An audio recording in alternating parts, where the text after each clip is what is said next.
Hello and welcome to the Commander's Quarters. I'm your host Mitch, glad to have you here. Here at the Commander's Quarters, we build fun and inexpensive focused Commander decks. But today's episode is going to be a Commander quick take. On episodes like these, I give you my initial take on a newly spoiled Commander from an upcoming set. I'm going to talk about a potential direction for that Commander and possible cards that you can use for that build. In this show, and episodes like this are possible because of viewers like you. So make sure that you like this episode, subscribe to the channel, and share it with friends. And while you're at it, hit that bell notification icon so you don't miss any episodes. You can also support this show directly by becoming a patron. There are many benefits to being a patron, and I truly couldn't do this without their support. Another way that you can support the show is by checking out our merchandise on thecommandersquarters.com. And finally, you can support this show by supporting our sponsor, TCG Player. So whenever you're buying a deck or just individual cards, make sure you use our links below. But before we really jump into this, I just want to give a quick disclaimer. On episodes like these, they are just initial quick takes. This Commander is just as new to me as it is to you. And because of that, I don't have a finalized deck build for this Commander yet. So the direction that I choose to take this Commander today might not be the same one that I do in a deck tech. And because of that, some of the cards I'm going to mention might not be in that deck either. Alright, now that we're on the same page, let's get into it. Today's Commander quick take is on the first Sliver. It's a 7/7 Sliver that costs WUBRG. It has Cascade, and Sliver spells you cast have Cascade. Cascade is a very powerful mechanic that reads, when you cast this spell, exile cards from the top of your library until you exile a non-land card that costs less. You may cast it without paying its mana cost. Put the exiled cards on the bottom of your library in a random order. My initial take is that this Commander is going to be an insanely powerful Commander for Slivers. There's even a chance that it becomes more popular than Sliver Overlord. Giving all your Slivers Cascade is insanely powerful. It allows you to keep chaining from Sliver to Sliver to Sliver, getting more and more onto the battlefield. Let's go through the ideal scenario. You cast the first Sliver and Cascade into a Sliver that has a converted mana cost of 4. You get to cast that Sliver for free, and you Cascade again. You Cascade into a Sliver that costs 3, and then a Sliver that costs 2, and then a Sliver that costs 1. By simply casting one Sliver, you got 4 onto the battlefield for free.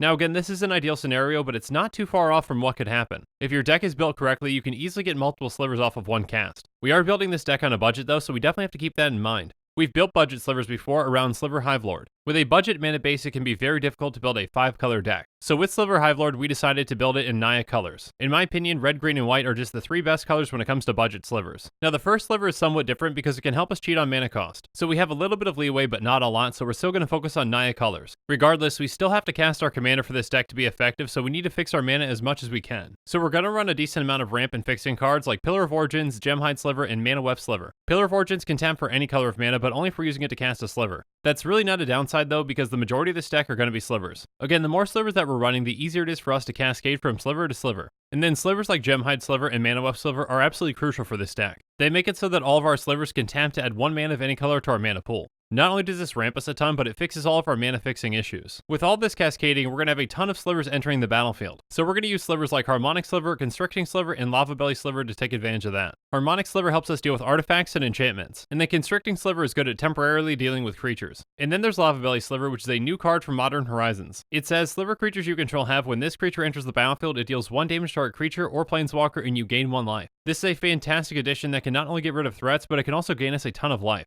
We also want to abuse cascading as much as we can, so we're going to be running a card like Leave that lets us return any number of target permanents we own back to our hand. By just returning a few key Slivers, we can recast them and cascade over and over again. Now I did say that this deck is focused on Naya, and it is, but I would make an exception for cards like Paradoxical Outcome and Hibernation Sliver. Paradoxical Outcome can just be a better form of Leave since it draws us cards for each card we bring back to our hand. And then Hibernation Sliver says, all Slivers have, pay 2 life, return this permanent to its owner's hand. This is an incredible effect that very well might make it the golden pick of the deck. Not only are these cards great at helping us cascade more, but they also help protect our team. But we also want to run other Slivers that help buff our team too. Ward Sliver is a fantastic card that not only protects our team, but helps them get through. Temperate Sliver is another new card that helps buff our team whenever they hit, and Thorncaster Sliver is a fantastic way to help us finish out the game. There are plenty of out-of-budget cards that would be great in this deck too, and with an increased budget comes a better mana base which allows us to make a true 5-color deck. A card like Chromatic Lantern definitely helps with that as well, so then we can run some really effective blue and black Slivers like Gale Rider Sliver and Siphon Sliver. As I mentioned before, the first Sliver seems like an incredibly powerful commander. I'm not expecting it to become the most popular Sliver commander, but I wouldn't be surprised if it did.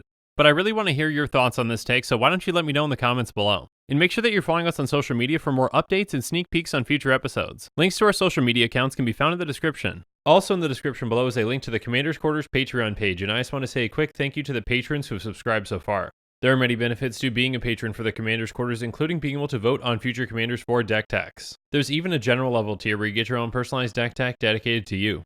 I truly couldn't do this without all of your support, so from the bottom of my heart, thank you. If you haven't already, make sure that you like and subscribe to the channel. And while you're at it, check out some of our other episodes on budget deck techs, Quest for Quarters episodes, Commander topics, and Creators Quarters. And with that, I'm out of here. Thanks again, and have a good one.